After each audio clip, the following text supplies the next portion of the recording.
Yo soy de Paraná. Ajá. ¿Y están habilitados los colectivos y eso para poder ir? Está habilitado por ahora. Estamos hablando siempre de encontrarnos, siempre y cuando, bueno, las condiciones sigan igual. Nos mantendremos en contacto a través del aula virtual. Ustedes también deben tener un grupo de WhatsApp, ¿seguro? ¿Sí? Sí, sí. Bueno, nos mantendremos en contacto a través de esa vía, si no los chicos, las chicas del centro me llaman, me preguntan, pero en principio nos encontraríamos la semana que viene en la facultad. Yo voy a hacer 2 grupos en el aula virtual para que ustedes se anoten. ¿eh? Traten de ver si pueden viajar. También podríamos Sí, hacer en un horario los de Paraná, Entre Ríos sería, y en otros los que estén en Santa Fe. claro, yo les voy a habilitar para que ustedes se anoten, ¿sí? Y ustedes se anotan en uno de los 2 grupos, ¿sí? Como a ustedes les resulte más Bueno, cómodo. bueno, gracias. El que no pueda venir, no se preocupe porque yo después les grabo un video con la clase y se la subo. ¿Vamos? Hola, profe, ¿qué tal? Yo le quería hacer una pregunta. Sí, No pude estar en la primera clase y no ajá. encuentro si estaba grabada en el aula virtual, si la subieron. Vos sabés que no, me parece que no la grabó Roberto. De todas Bueno, no hay maneras, problema. por las dudas, esta yo la estoy grabando. Sí, Y lo que vamos a bueno. hacer es ahora hacer algún breve repaso sobre todo el concepto de constitución y respecto a las revoluciones burguesas, la vamos a recuperar en la clase que viene. Cuando tengamos que ver el proceso constituyente argentino, ahí vamos a recuperar y hacer relación con las revoluciones burguesas. En el texto de Bueno, gracias. Manini y de Sagüez está muy claro también, está simple y está claro. El texto de Manili tiene incluso de las revoluciones burguesas como unos cuadros, así que les puede servir. ¿eh? Profe, una consulta con Sí, respecto al parcial. ¿Es de sí. forma oral o escrita? Eso no Mira, lo no encontré en el sabemos programa. todavía cuál va a ser la modalidad. Eh, Buenísimo. vamos a ver, pero sí seguro son las unidades 1 y 2, y ustedes tienen ahí el día también en el cronograma, así que vayan, ya tienen que estar leyendo, ¿sí? Bueno, yo les voy a compartir, Gracias. si me esperan mientras, pero mientras pueden seguir hablando.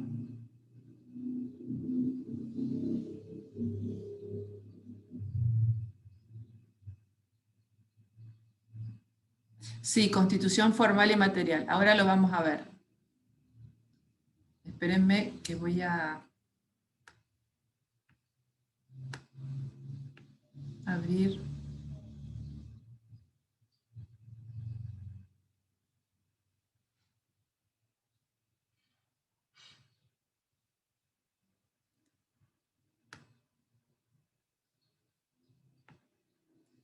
Bueno. También, ahí están viendo. Sí. Bien. Bueno, digamos, esta presentación también se la voy a dejar colgada en el aula virtual. Pero tiene toda esta primera parte, incluso creo que tiene algo de revoluciones burguesas también que yo no voy a tomar ahora, pero les va a servir para repasar el tema.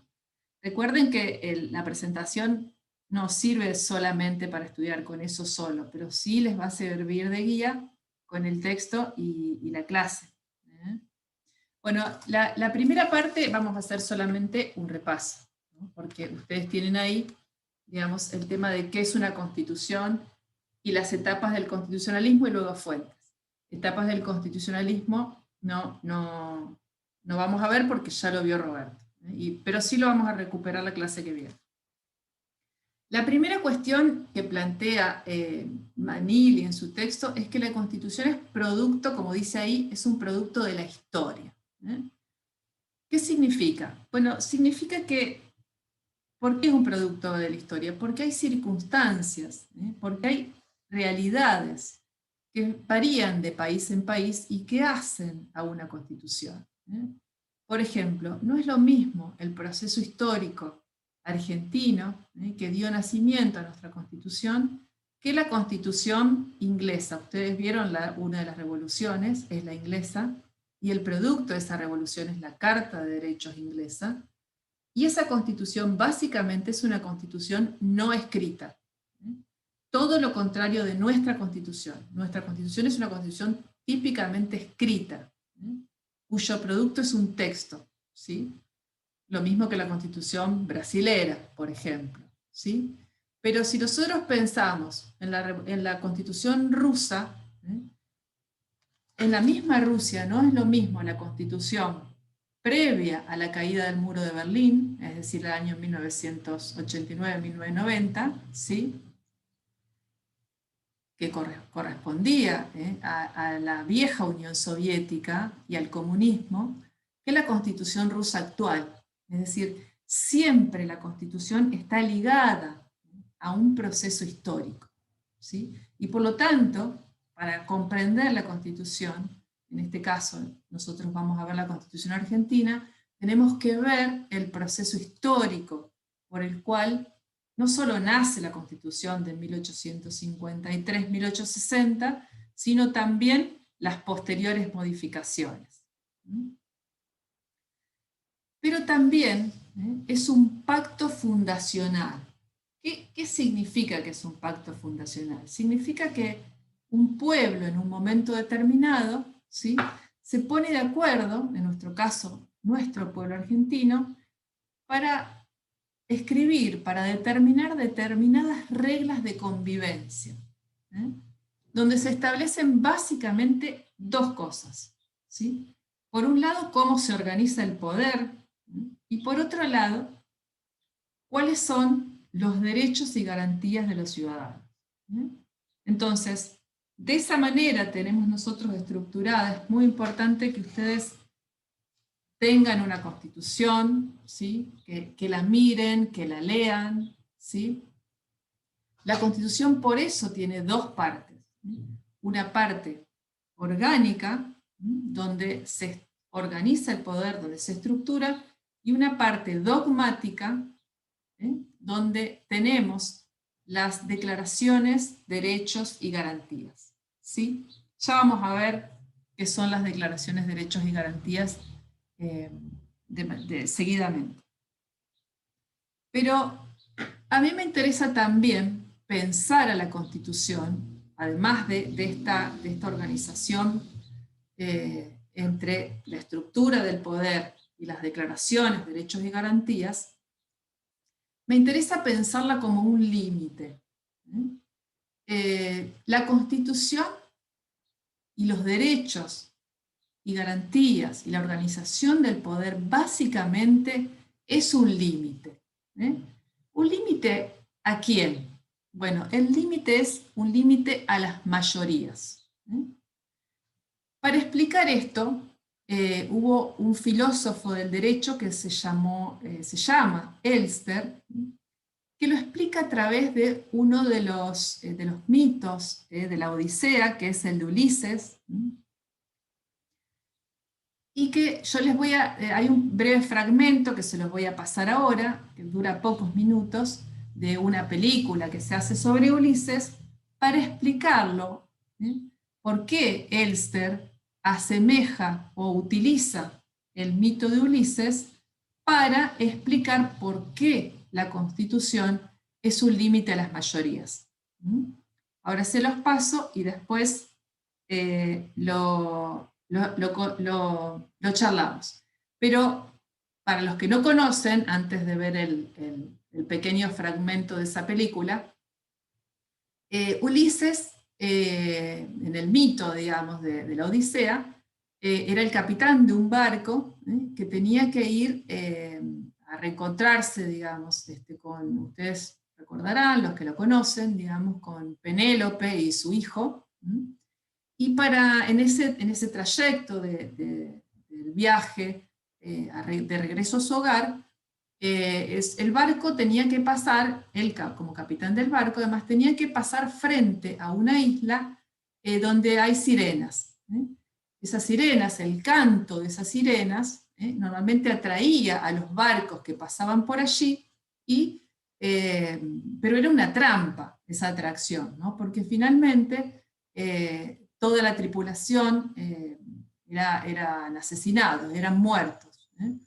Entonces Ulises, que ya sabía, digamos, que en esa isla estaban las sirenas y se oían esos cantos de sirenas, decide toma dos decisiones. Primero le ordena a su tripulación que se ponga cera en los oídos para no escuchar el canto de las sirenas, y en segundo lugar da la orden de que a él no le pongan cera en los oídos, pero que sí lo aten al mástil del barco, que lo aten fuertemente al mástil de su barco. Y en segundo lugar, le ordena a la tripulación que en ningún caso acepten sus órdenes. Es decir, que no escuchen, no solo que no escuchen el canto de las sirenas y no miren hacia la isla, sino que tampoco escuchen sus órdenes. Y le da también la orden de que en ningún caso lo desaten, que es lo más importante que vamos a comparar con la Constitución. Que en ningún caso lo desaten de ese mástil. Ahora les paso entonces el fragmento, dura muy pocos minutos.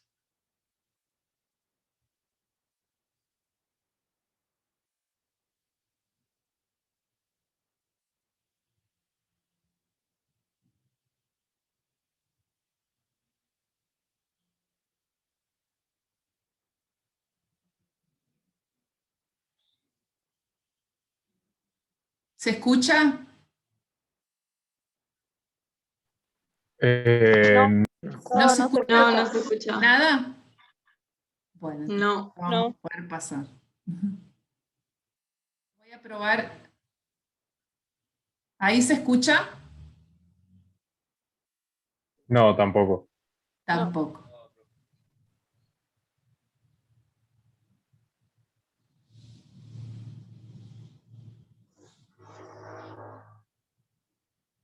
¿Ahí se escucha? ¿No? Bueno, entonces no lo voy a pasar. Queda colgado igualmente si ustedes después lo quieren ver. Vuelvo atrás. Es un breve fragmento, son 4 minutos, pero ¿por qué Elster? Después lo ven ustedes entonces solos. ¿Por qué Elster compara el mito de Ulises con la Constitución como límite? Para ejemplificar, para poner un ejemplo, para que se pueda comprender, les voy a poner un ejemplo actual. Obviamente, más allá de que sea un ejemplo de una situación actual, estamos hablando de la construcción del ejemplo total, es pura imaginación, ¿no? Ustedes vieron que hay muchos episodios de robos, en todas las ciudades hay muchos robos. Entonces resulta que, y acá viene la construcción del ejemplo que no es real, resulta que hay tantos robos que hay muchas movilizaciones populares y hay una gran presión sobre el Congreso de la Nación, ¿no? Para que a los autores de todos esos robos, ¿sí? Digamos, sean pasibles de muchas penas, pero entre ellas las penas de torturas y tormentos. La gente quiere, en las movilizaciones populares, le piden al Congreso de la Nación que sancionen leyes que habiliten a las torturas a los autores de los delitos de robo. A ver, pensemos, ustedes díganme qué les parece. ¿Podría hacerse esto o no? ¿Podría el Congreso de la Nación dictar leyes que establezcan que los autores de los delitos de robo, supongamos robo a mano armada, ¿no? De robo a mano armada, se les puedan imponer torturas? ¿Ustedes qué dicen? No se puede. ¿No se puede? ¿Por qué? Y porque sería totalmente inconstitucional. Bueno, ¿el resto qué les parece? Julián dice que no se puede porque es inconstitucional, pero también el Congreso de la Nación es votado por los ciudadanos. ¿Por qué los ciudadanos no podemos, a través de nuestros representantes, disponer que haya una ley, ¿no?, que establezca este tipo de penas? Porque estaría Paz. violando otras leyes. ¿Cuál leyes? Claro, y no solo otras leyes, sino leyes con jerarquía constitucional, como los tratados internacionales de derechos humanos. Y creo que la propia Pero Constitución también no lo entonces, permitiría. bueno, pero resulta que entonces la voluntad popular no tiene suficiente fuerza. Resulta que nosotros votamos a nuestros representantes, pero ¿por qué la Constitución está por encima de la decisión del pueblo libremente a través de sus representantes? También es una decisión, ¿no es cierto?, nuestra. Sí, o sea, democráticamente hablando también se podría, pero hay como distintos medios para hacerlo, que eso ya sería reformar la Constitución. Bueno, ¿y la Constitución es producto de la voluntad popular? ¿Qué dicen ustedes? Y capaz que la del 94 sí, Bueno, porque... entonces tenemos, sí. tenemos, para razonar un poquito, la Constitución, que es producto de la voluntad popular. Y los representantes en el Congreso de la Nación son representantes populares también, ¿no? De la voluntad popular. ¿Sí? Sí, son votados por lo menos por todos, ¿no? Ahora este año hay elecciones nuevamente de renovación de parte del Congreso. Entonces, ¿por qué? Si son dos voluntades populares, una tiene prevalencia sobre la otra. Incluso yo puedo decir, porque la voluntad popular del 94, ya muchos se murieron. ¿Por qué tiene prevalencia lo que decidieron en el 94 sobre lo que queremos nosotros decidir hoy? ¿Qué les parece? que para mí que la Constitución es la ley suprema, digamos, y que nada se puede oponer a eso, y que lo que dice ahí hay que hacer, digamos, o sea, si dice que no se puede torturar a la gente, no lo vas a hacer por más que las autoridades te digan que sí. Martina.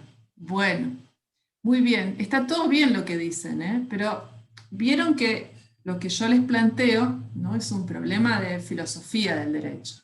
Hay dos, de derecho, de teoría del derecho. Hay dos voluntades populares, porque la Constitución también es decidida mediante la voluntad popular, por más que haya un procedimiento distinto, que lo vamos a ver en la unidad número 2. Y la decisión de los representantes del pueblo a través del Congreso también son electos por la decisión de los ciudadanos, también a través de la voluntad popular. Pero fíjense cómo lo explica entonces Elster. Dice, bueno, entonces hay una decisión popular o una mayoría que tiene prevalencia sobre otra. Tiene prevalencia la Constitución sobre una ley del Congreso. ¿Y por qué? Entonces Elster utiliza el mito de Ulises para explicar por qué una decisión en un momento pasado, que es la decisión constitucional, prevalece sobre la decisión actual. Dice que siempre nosotros estamos, los ciudadanos y los representantes del pueblo, tienen el peligro de ser atraídos por ese canto de sirenas. Los cantos de sirenas son esas presiones actuales. En este caso pueden ser manifestaciones populares, pero puede haber manifestaciones de todo tipo y presiones de todo tipo. Entonces, lo que hacemos como pueblo, Ulises es el pueblo, somos todos nosotros, todos los pueblos en diferentes momentos de la historia, es atarse al mástil de la Constitución. No son dos decisiones diferentes. Nosotros sabemos, todos sabemos, que hay cantos de sirena todo el tiempo y que por eso es importante atarse en un momento anterior. Lo que hace Ulises cuando se ata al mástil de su barco es autolimitarse, porque sabe que si no, cuando escuche el canto de las sirenas, va a sucumbir ante él. Entonces, lo que hacemos como pueblo cuando redactamos una constitución es en un momento determinado que no estamos sujetos a presiones, que tenemos una decisión racional, es decir, bueno, nosotros garantizamos, nos ponemos de acuerdo y hay determinadas garantías que van a ser inviolables. Estamos convencidos de que no es posible aceptar la tortura, estamos convencidos de que no es posible aceptar la pena de muerte y los tormentos, bajo ninguna circunstancia. Entonces lo decidimos, nos atamos a ese mástil de la Constitución y lo dejamos redactados.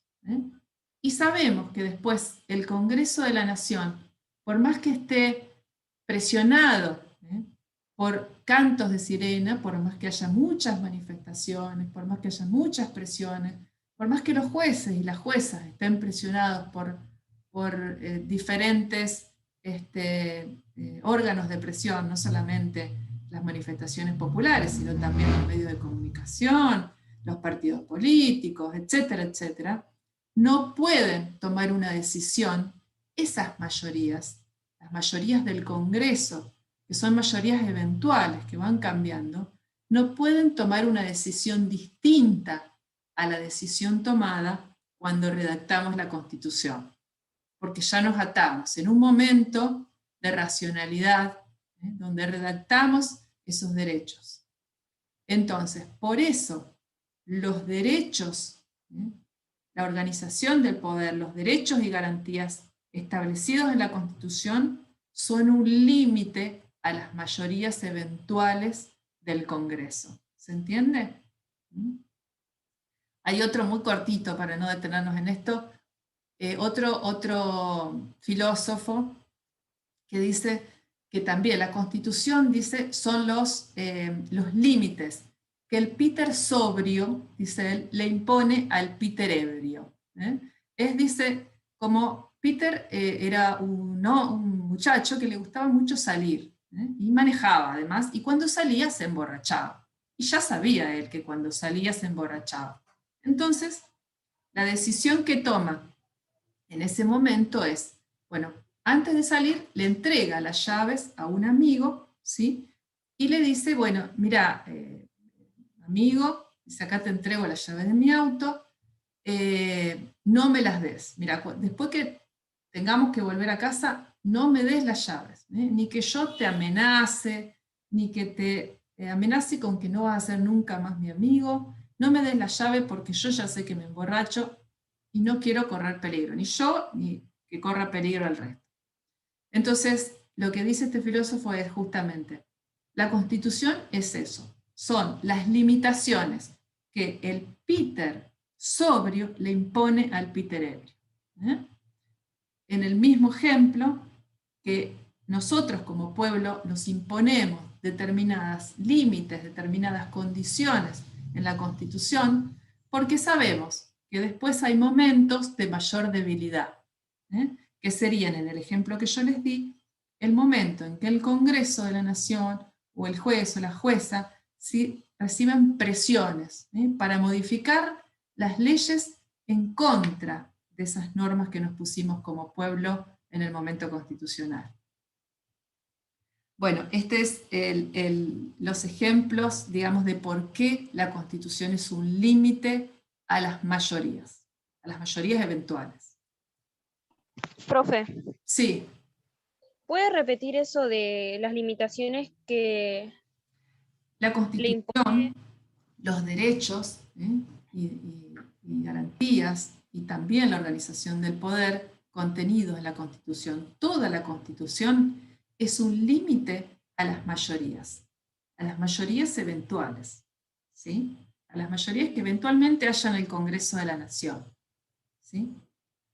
Que podrán discutir y podrán decidir muchas cosas, pero nunca en contra de lo que dice la Constitución. En el ejemplo que yo les puse, de la presión sufrida por el Congreso ante las movilizaciones que quieren, penas de tortura para los que cometan delitos de robo, puede decidir cualquier cosa el Congreso, hacer leyes, pero siempre dentro del marco de la Constitución, ¿sí? Nunca va a poder ir en contra de la decisión constitucional, porque ya nos atamos antes, ¿eh? Porque ya cuando estábamos sobrios pusimos limitaciones, ¿sí? Somos nosotros mismos que nos ponemos limitaciones, no hay otras personas que nos imponen limitaciones. Nosotros mismos en momentos de sobriedad, o en el momento en que Ulises parte con su barco, en su viaje, en su travesía, en ese momento nos ponemos limitaciones, ¿sí? Después vamos a retomar esto en la unidad 2 de Poder Constituyente. Bueno, acá entonces como el resumen de esto, ¿no? Son ataduras con que Ulises se ata al mástil, es la limitación que como pueblo nos hacemos para no sucumbir ante el canto de las sirenas de mayorías eventuales. Son las limitaciones que el Peter sobrio le hace al Peter ebrio. Bueno, entonces ya sabemos qué es la Constitución, ¿no? Ahora, ¿qué es el derecho constitucional? ¿No? Bueno, el derecho, ahí tienen una definición. Es la disciplina que estudia la Constitución y que se ocupa entonces justamente del análisis jurídico, tanto del diseño constitucional como, es decir, de la parte orgánica de la Constitución, como de la parte dogmática de la Constitución, que es toda la parte de declaraciones, derechos y garantías, ¿sí? La parte dogmática de la Constitución, que incluye declaraciones, derechos y garantías, es desde el preámbulo hasta el artículo 43, ¿sí? Allí tienen ustedes todo el catálogo. Primero las declaraciones. ¿Qué son las declaraciones rápidamente? Bueno, son manifestaciones que hace la Constitución de principios, de valores. Por ejemplo, en el mismo preámbulo, ustedes tienen allí afianzar la justicia, promover el bienestar general. Esos son declaraciones. No implica que no son aplicables. Muchas veces ustedes van a ver en decisiones de los tribunales que se apelan a las declaraciones de la Constitución. Pero también en el articulado van a haber declaraciones. Por ejemplo, el artículo 1 de la Constitución, cuando dice que nuestra nación adopta como forma de gobierno la forma representativa, republicana y federal, es una declaración, es una típica declaración. E insisto en que tiene consecuencias jurídicas también, ¿sí? Bueno, también el artículo 2, cuando dice que el gobierno nacional reside en la capital federal, también es una declaración. Después tenemos todo el catálogo de derechos, ¿sí? Ustedes habrán visto algunos en la clase pasada. ¿Qué derechos conocen? Algunos, mencionen algunos. De primera generación, por ejemplo. ¿Qué derechos de primera generación se acuerdan así rápidamente? ¿Cuál? A una vivienda. A una vivienda es un típico derecho social, yo diría de segunda generación. ¿Cuáles son los derechos? El derecho a la libertad. Primera generación, todos los derechos de libertad. ¿Cuáles? El de propiedad. Bueno, el de propiedad sí es un derecho de primera generación, un derecho civil. ¿Cuál más? Que tiene que ver con las personas. El de moverse libremente. El de transitar, exactamente. El derecho de libertad corporal. El derecho a la intimidad. El derecho a la intimidad, el derecho a la dignidad de las personas, todo el artículo 18, que mencionábamos recién. La libertad de religión. la libertad de religión, de profesar libremente una religión, o de no profesarlo también. ¿La vida? Bueno, sí, no está expreso en la Constitución el derecho a la vida, pero sí están los tratados de derechos humanos. Por supuesto, sí, ¿qué más? Los derechos políticos. Los derechos políticos también son de primera generación. Allí después lo vamos a repasar, pero recuerden ustedes, ¿sí?, que fueron de incorporación más gradual. Pero bueno, después lo vamos a repasar. Bueno, todos esos son derechos. También son derechos los derechos de segunda generación y tercera generación. Simplemente quería aprovechar para que los pongamos en común, alguna idea. Y después las garantías. También forma parte de esta parte orgánica de la Constitución. Tenemos allí el amparo, que protege todos los derechos constitucionales, el habeas corpus, que protege el derecho de libertad corporal, etc. El amparo es otra garantía importantísima, ¿sí? Bueno, y por otra parte tenemos la parte orgánica, es decir, la parte que organiza el poder, ¿sí? No solamente organiza el poder, sino que le atribuye competencias a cada órgano. Tenemos el Poder Ejecutivo, el Poder Legislativo y el Poder Judicial. Cada uno de ellos tiene sus respectivas competencias, ¿sí? Y además de eso, dice de qué manera toman decisiones, la Constitución nos dice de qué manera toman decisiones válidas. Por ejemplo, nos dice que el Poder Legislativo está conformado por el Congreso de la Nación, que está compuesto por una Cámara de Diputados y una Cámara de Senadores.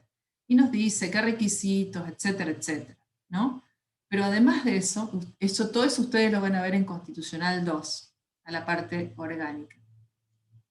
Y parte de la parte dogmática también. Pero además de eso, ¿sí?, nos va a decir cómo toma decisiones válidas ese Congreso. Es decir, nos va a dar un procedimiento de sanción de la ley que debe cumplir a rajatabla. Si no, esa ley no es constitucional. Todo ese diseño institucional está allí en la parte orgánica. Bueno, todo este diseño, digamos, básicamente viene de la Constitución originaria, la Constitución de 1853-1860, y ha sufrido modificaciones, fundamentalmente en la reforma del 1957 y 1994, que eso lo vamos a ver más adelante, donde básicamente lo que se ha hecho es incorporar derechos, todos los derechos de segunda generación y tercera generación. La parte orgánica ha tenido modificaciones, pero no muchas. Ha tenido algunas modificaciones que ustedes van a ver a lo largo de la carrera, pero básicamente lo que se modificó es la incorporación de derechos. Ahora dice allí que la Constitución, tal cual la vimos acá, no solamente, acá vamos a entrar a la parte de las fuentes. La Constitución no solamente es el texto escrito, la Constitución no solo es este texto escrito. Esto es una parte de la Constitución, pero cuando nosotros estudiamos derecho constitucional, estudiamos mucho más que el texto escrito, ¿sí? Entonces por eso hacemos referencia a las fuentes formales y las fuentes materiales. Acá hago un paréntesis porque alguien me preguntó lo de constitución formal y material, que ojo, no hay que confundir con las fuentes, ¿sí? Esa distinción que hace, ¿quién me preguntaba sobre este tema de constitución formal y material?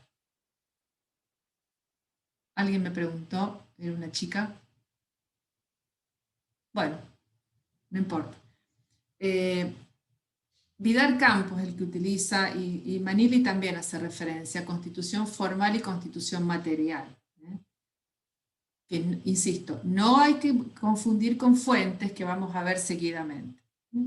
sino constitución formal y material. Lo que dice Vidal Campos y Manili es que la constitución formal estamos en el campo del deber ser. Siempre nosotros, cuando estudiamos derecho, cuando hacemos derecho constitucional y estudiamos el derecho constitucional, estamos en el campo de la ciencia jurídica que estudia el deber ser. Siempre estamos en el mundo del deber ser, ¿sí? Lo que ustedes van a ver a lo largo de la carrera siempre es constitución, es ley del Congreso, que lo que nos dice es cómo debería ser del comportamiento humano. Lo que nos dice Vidal Campos y Manili cuando hablan de constitución en sentido material es que también hay que mirar lo que sucede en el mundo del ser, lo que sucede en la realidad, es decir, si esa constitución se cumple o no. Esto es lo que sucede en la realidad, si esa constitución es cumplida por nosotros o no, por los ciudadanos comunes o no. Entonces allí dice Manili, bueno, evidentemente si nosotros miramos lo que sucedió en la última dictadura militar, antes del 83, existía una constitución formal, pero evidentemente desde el punto de vista material no existía constitución. Teníamos una constitución, un texto, lo seguimos teniendo, no se derogó, pero desde el punto de vista de la constitución material no había cumplimiento de la constitución. De hecho no existía. No solamente no había elecciones, sino que no se respetaban los derechos de las personas. Entonces, eso es lo que estos autores distinguen entre constitución formal y constitución material. Algunos dirán, bueno, eso es tema de la ciencia política. La ciencia política estudia el mundo del ser, además del deber ser. Nosotros en derecho vamos a ver que vemos las dos cosas. Vamos a ver, hacemos no solamente derecho, no solamente estudiamos el mundo del deber ser, sino que también hacemos crítica del derecho todo el tiempo. Bueno, insisto, pero eso no es fuentes. Lo que les acabo de decir de constitución formal y material no tiene que ver con las fuentes formales y materiales, que es lo que voy a proceder a ver ahora. ¿Está claro hasta ahí? Cualquier cosa me interrumpen, dicen, opinan. Sí, profe, está claro. Bueno, acá en el Power viene lo de los constitucionalismos, que yo lo voy a pasar por alto, porque ya lo vieron con Roberto, pero les queda acá los cuadros estos, que son los cuadros de Manili. Bueno, acá estamos entonces con las fuentes. ¿Qué son las fuentes del derecho constitucional? Bueno, antes de ver el concepto y cuáles son, ¿por qué vemos fuentes? Las fuentes, dice, son manifestaciones del derecho constitucional. Es decir, nosotros vamos a ver a lo largo de esta materia el derecho constitucional y también en el 2 y en el 3. Bien, ¿qué vemos? ¿Solo vamos a ver esta fuente formal? ¿Esta letra escrita? No. Nosotros tenemos un campo, el derecho constitucional. Nosotros, estudiantes, docentes, el legislador, que tiene necesidad de hacer leyes, la jueza, el juez que tiene que tomar decisiones, ¿solo va a mirar la letra escrita de la Constitución? ¿O hay otras fuentes a las que tiene que acudir? Bueno, hay otras fuentes a las que vamos a acudir nosotros, como estudiantes, como docentes, los legisladores, el ciudadano común, que tiene un problema legal o no, y que quiere saber cuáles son, qué es lo que se aplica a su caso, ¿sí? Cómo tiene que actuar. Las juezas, los jueces que tienen que tomar una decisión, van a tener un conjunto de fuentes que no solo es la Constitución escrita. Por eso vemos las fuentes y es importante, porque eso es todo lo que nosotros vamos a tomar como objeto del derecho constitucional. Entonces vamos a ver que son, como dice ahí, manifestaciones, formas y modos a través de los cuales el derecho se manifiesta, el derecho constitucional se manifiesta. Y se dividen en fuentes formales y fuentes materiales. Las fuentes formales, primero, ¿no? Las fuentes formales. Primero está la Constitución formal, es decir, la Constitución escrita. ¿Estamos? Esos 129 artículos que conforman la Constitución son la Constitución formal y es nuestra primera fuente. Yo les doy un caso que ustedes tienen que resolver como estudiantes. Lo primero que van a hacer es acudir a la Constitución. La Constitución y ¿qué más? Segundo, los tratados internacionales. Todo esto va a ser materia de otra unidad. No se preocupen, pero en principio, a partir del año 1994, la última reforma constitucional, en el artículo 75, inciso 22, se incorporaron algunos instrumentos de derechos humanos y se le dieron jerarquía constitucional. En ese momento se incorporaron 11. Luego se incorporaron 3 más. ¿Sí? También por un procedimiento que establece la misma Constitución. Se pueden incorporar más, según ese procedimiento. Por ahora son esos.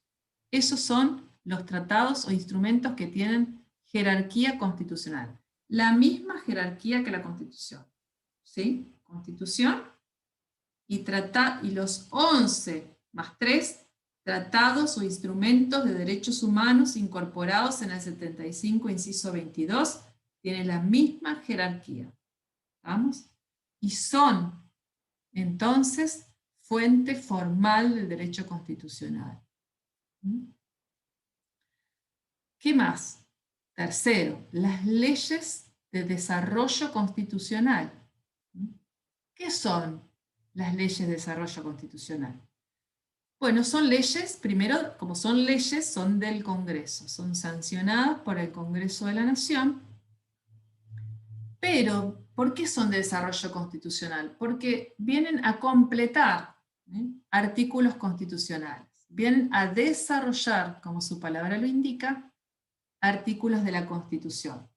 Hay muchas leyes constitucionales que van a ser fuente también formal. Les menciono algunos ejemplos. El artículo 39 y 40 de la Constitución incorporaron en el 94 la iniciativa popular y la consulta popular. 39 y 40. Bueno, solamente es un texto que después fue desarrollado por leyes de contenido constitucional. El Congreso de la Nación, de manera posterior, sancionó un procedimiento que establece cómo se presenta una iniciativa popular. En realidad, si yo tengo que ver el Instituto de Iniciativa Popular, tengo que ver el artículo 39 y también la ley que establece cómo es el procedimiento. ¿Se entiende? Pero hay otras. Por ejemplo, hay otras leyes que establecen, que son de desarrollo constitucional, que establecen, por ejemplo, cómo es el defensor del pueblo, cómo está compuesto, cómo se elige. Es decir, la parte orgánica también tiene leyes de desarrollo constitucional. Cualquier cosa me paran, me preguntan, por favor. Después... Yo tengo una pregunta con respecto a eso. Sí. Porque como que hace ya tiempo he escuchado varias veces que en la Argentina constitucionalmente está dispuesto el enjuiciamiento por jurado, pero era como una deuda que se tenía. ¿Puede ser porque no haya estado reglamentado? Mirá, el juicio por jurados está establecido en la Constitución Nacional, pero hay un incumplimiento del mandato constitucional, por lo menos a nivel nacional, porque hay algunas provincias que tienen juicios por jurados. Chaco, por ejemplo. ¿Sí? Es decir, sí, acá en Entre Ríos creo que también. Acá claro, también yo estuve buenísimo. la semana pasada y esta. ¿Te tocó? ¿Estuviste presenciando? Sí, me tocó a mí. El jurado. Sí, estuve presenciándolo. Bárbaro, buenísimo. Es una experiencia buenísima, nosotros la vemos, se ve el juicio por jurado, se ve en otra materia, ¿no? Pero es una manera diferente, ¿eh? Digamos, los típicos juezas y juezas que nosotros vemos en el Poder Judicial, por lo menos en el federal, son jueces técnicos, ¿eh? Que establecen, que digamos, se caracterizan por la expertise, ¿eh? o por los conocimientos. En cambio, el juicio por jurado es un juicio popular, que está integrado por ciudadanos comunes. ¿Mm? No establecen la pena, solamente establecen nuestro sistema si una persona es culpable o es inocente de los cargos que se le imputan, o del delito que se le imputa.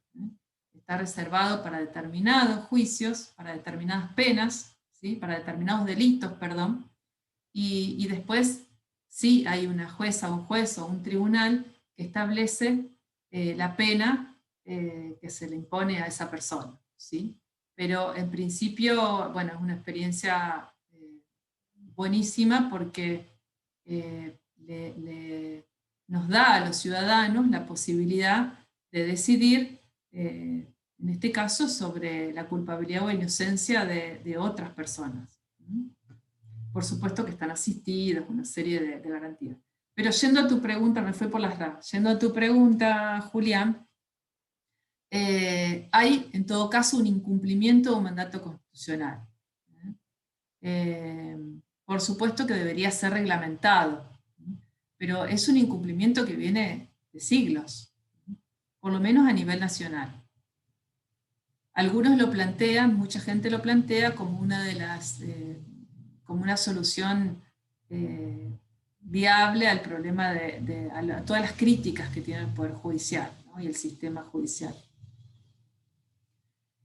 Bueno, la cuarta, no sé si está respondida a tu pregunta, pero digamos, eso lo vamos a ver cuando veamos normas programáticas y operativas como un tema ahora de hoy, ¿sí? Podemos retomar este tema.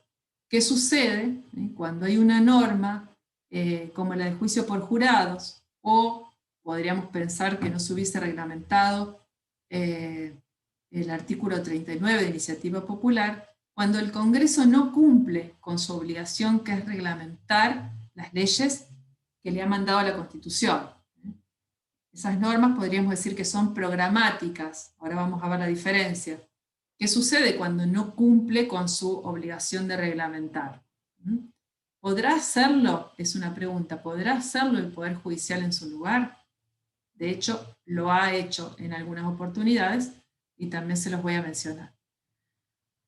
Bueno, seguimos entonces con la cuarta fuente formal, la jurisprudencia.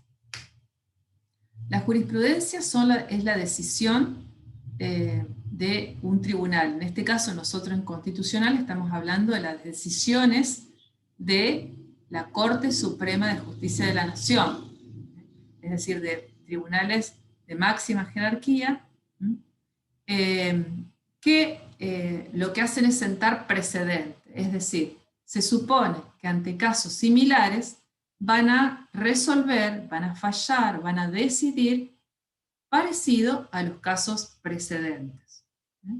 Eso es la jurisprudencia. Son los precedentes del mismo tribunal, o como ha resuelto en casos parecidos anteriores el mismo tribunal.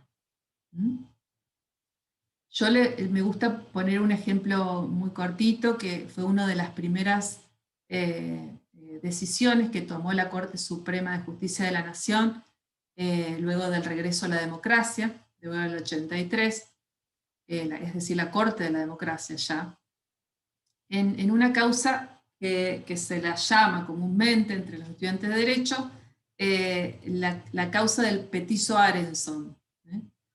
Gabriel Arenson era quería estudiar una carrera terciaria en la provincia de Buenos Aires, que era un profesorado de matemática y astronomía. Era un profesorado provincial.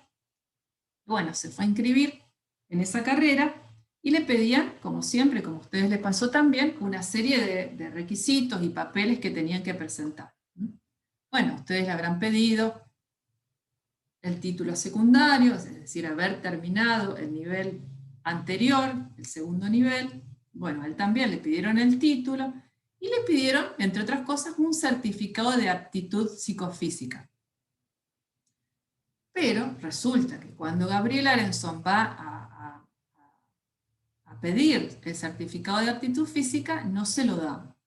No se lo dan porque Gabriel Arenson medía 1,48 m. Y para darle el certificado de aptitud física, le pedían 1,60 m.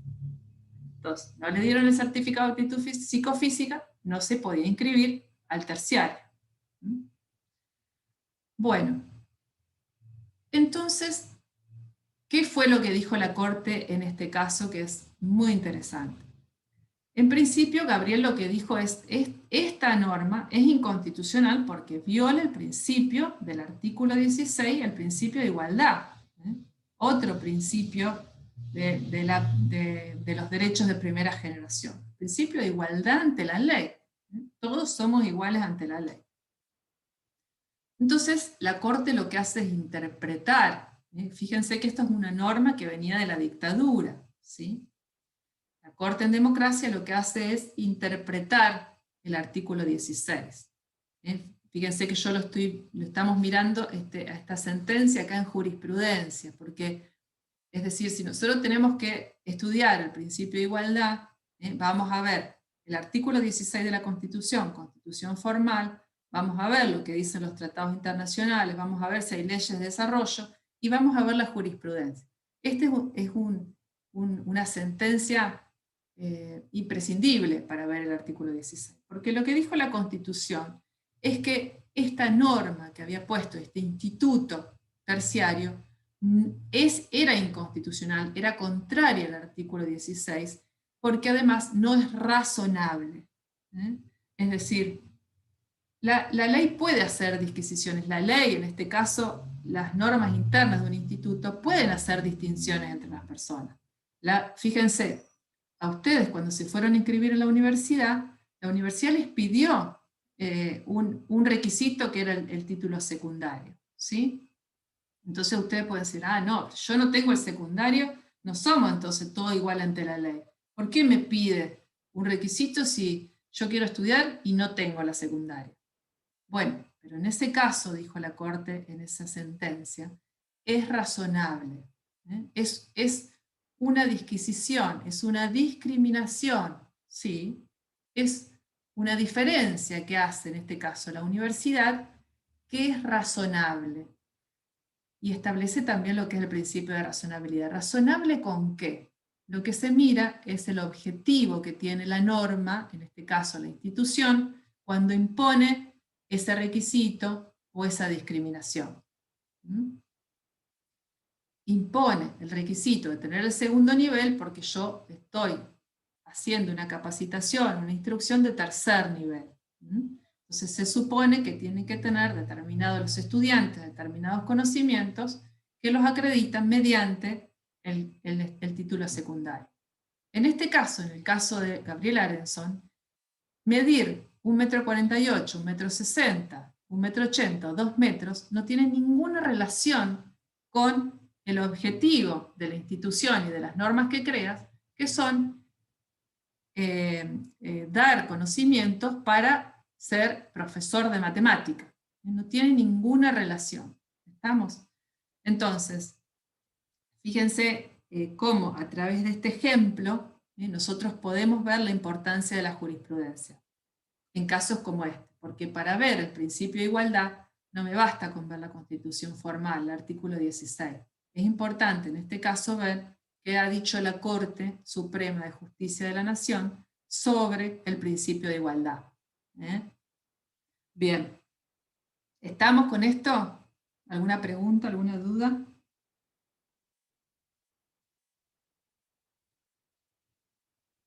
Bueno, la quinta fuente formal es la costumbre constitucional. La costumbre constitucional son los usos sociales. Es decir, son los usos sociales que de esas normas hace el común de la gente. El común de la gente, los operadores judiciales, los abogados, las abogadas, y que lo hagan con constancia, a través del tiempo. Ustedes lo deben estar viendo también la costumbre en el caso de Teoría General del Derecho. La pregunta es si una costumbre, es decir, un uso social, puede derogar la Constitución formal, o puede crear normas más allá de la Constitución formal. Bueno, nosotros tenemos algunos ejemplos, no muchos, pero hay algunos ejemplos. Es decir, la costumbre constitucional puede ser generadora de derechos. Bueno, el compañero de ustedes, Julián, preguntaba, por ejemplo, respecto al juicio por jurados. ¿Podríamos considerarla como un uso social que ha derogado una norma constitucional? Es decir, el uso social fue la no aplicación de una norma que está contenida en la Constitución. Difícilmente encontremos ejemplos. Yo creo que este caso no, porque se podría implementar un juicio por jurados y la norma no quedaría derogada. En todo caso, no se ha aplicado la norma. Pero no hay una costumbre contra la norma, ¿sí? Un ejemplo tradicional que se suele poner para costumbre constitucional contraria a la Constitución es la del artículo 55. Cuando ustedes vean el artículo 55 de la Constitución, eso lo van a ver en Constitucional 2, pero la Constitución dice que como un requisito para ser senador de la Nación, se requiere tener un ingreso de 2.000 pesos fuertes. Es decir, la Constitución de 1853-1860 pensó que para ser senador de la Nación se requería tener determinados ingresos económicos, determinada fuente de ingresos. Esa norma, esta parte de esa norma no se aplica. Es decir, hay una costumbre, un uso social, ¿sí?, contrario a lo que establece la Constitución. ¿Estamos? No hay muchos ejemplos, pero hay ejemplos como este, de que la costumbre constitucional genera o es fuente formal del derecho. ¿Sí? La sexta fuente formal, perdón, esas son todas las fuentes formales. Son 5, la Constitución formal, los tratados, las leyes, la jurisprudencia y la costumbre. La doctrina no es fuente formal. Puede ser una fuente a los efectos de estudiar. ¿Qué es la doctrina para empezar? La doctrina son los libros, son las publicaciones, son todos los artículos de doctrina, se le dice a lo que escriben juristas, mujeres y hombres, en los libros, en las revistas jurídicas que cada vez hay más, en la mayoría de los casos son electrónicas hoy en día, ¿sí? Y cuando yo, por ejemplo, en el ejemplo que les di antes, tengo que estudiar qué significa el artículo 16 de la Constitución, qué significa el principio de igualdad, probablemente no me baste solo con la Constitución y con la jurisprudencia y con los tratados internacionales, sino que tenga necesidad de recurrir a la doctrina, es decir, a lo que han escrito investigadores, estudiosos del derecho, para completar la idea de lo que es el principio de igualdad. Pero no es fuente formal, ¿sí? No es fuente formal. Quiere decir que no va a ser obligación para, por ejemplo, una jueza, un juez, al momento de decidir, tomar lo que han dicho expertos en derecho. ¿Se entiende? Por eso no es fuente formal. ¿Sí? ¿Estamos hasta acá con las fuentes formales? ¿Hay alguna duda? ¿Algún comentario? ¿Alguien que quiera decir algo, expresar algo? Es una duda. Sí. escucho. Que no tiene mucha importancia, pero con respecto a ese artículo de la Constitución, que es la Constitución del 53, que dice que para ser senador tenés que tener un ingreso de 2.000 pesos. O sea, Sí. ¿fue una decisión no quitar ese artículo cuando se hizo la reforma? Lo que pasa es que en la última reforma constitucional había, digamos, partes habilitadas para reformar y otras que no. Entonces, perdón, un segundito, ¿sí?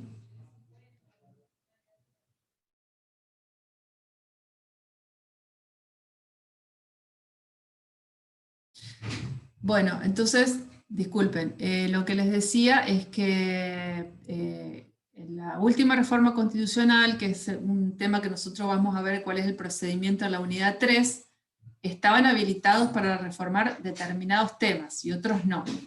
La composición del Senado de la Nación fue un tema no solamente que estaba habilitado, sino que se reformó. De hecho, se incorporó el tercer senador por provincia en esa reforma. Esa parte no se sacó. De todas maneras, es un artículo en desuso. O sea, es el típico ejemplo de costumbre que deroga a la Constitución. Costumbre constitucional que deroga la Constitución. O contralegen. Ustedes lo vieron o lo van a ver en teoría constitucional como costumbre contralegen, en latín, o contra la ley. Bueno, las fuentes materiales, ¿sí? Las fuentes materiales son fuentes indirectas o mediatas, ¿sí? ¿Qué significa? Que no van a ser una fuente mediata, no solamente u obligatoria para nosotros, ni para los jueces, ni legisladores, ni los ciudadanos de a pie, para ninguno es una fuente obligada, ¿sí? Y son fuentes indirectas, porque básicamente lo que nos explican es el surgimiento de las normas. No es que nosotros vamos a acudir a ellas como una fuente primaria para conocer el derecho constitucional. Son fuente inmediata porque sí nos explican claramente cómo ha nacido una norma. Es decir, si nosotros, por ejemplo, queremos ver cuál es la causa de aparición del artículo 36, cuando vean ustedes la democracia, claramente vamos a inscribirla o vamos a explicarla por los años que ha transcurrido en nuestro país bajo dictaduras militares. Esa es, digamos, es como una fuente material. Podemos ver, por ejemplo, factores económicos que son explicativos de la aparición de normas. También podemos acudir, por ejemplo, a la intención de los legisladores, a la opinión de los legisladores o de los constituyentes en el momento de aparición de una norma. Se suele recurrir, por ejemplo, a lo que expresaron los convencionales constituyentes en el 94, son todas esas opiniones diferentes de cada uno de los legisladores, de los bloques, están, por ejemplo, en los libros de la convención que están en nuestra biblioteca, están allí qué opinión tenía cada uno, cuál era su visión del tema, cómo se votó. Nosotros finalmente lo que vemos en la Constitución es un artículo, pero eso es fruto siempre de opiniones divergentes, de convencionales, de grupos de presión también. Yo estuve no adentro, pero sí recuerdo perfectamente la convención del 94, donde siempre hay grupos de presión. No es malo que los haya. Digo, las universidades, por ejemplo, presionaron mucho para que se incorpore la gratuidad de la enseñanza en la Constitución. Bueno, eso, las universidades son un grupo de presión. Y finalmente ese artículo, si uno quiere ver cuál es el origen, y tendrá que ver lo que opinaron los convencionales, pero también tendremos que ver en ese contexto histórico que hubo una presión muy importante de las universidades nacionales. Eso es el contexto histórico, el contexto cultural, social de la época, ¿sí? Bueno, pero son fuente mediata, son fuente indirecta, ¿eh? Dan explicación al nacimiento de la norma. ¿Estamos con este tema? Bueno, acá a veces se suelen equivocar, traten de no... Es simple, digamos, traten de leerlo bien también del texto. ¿Quieren que hagamos un recreo un rato? ¿Y terminamos? ¿O prefieren seguir ahora y terminar antes? Yo prefiero seguir, profe. Pero ¿No están muy cansados? Bueno, sí, vamos seguimos. a seguir entonces. Yo se los grabo y... Yo se los estoy grabando. Salí un ratito para hacer una pausa.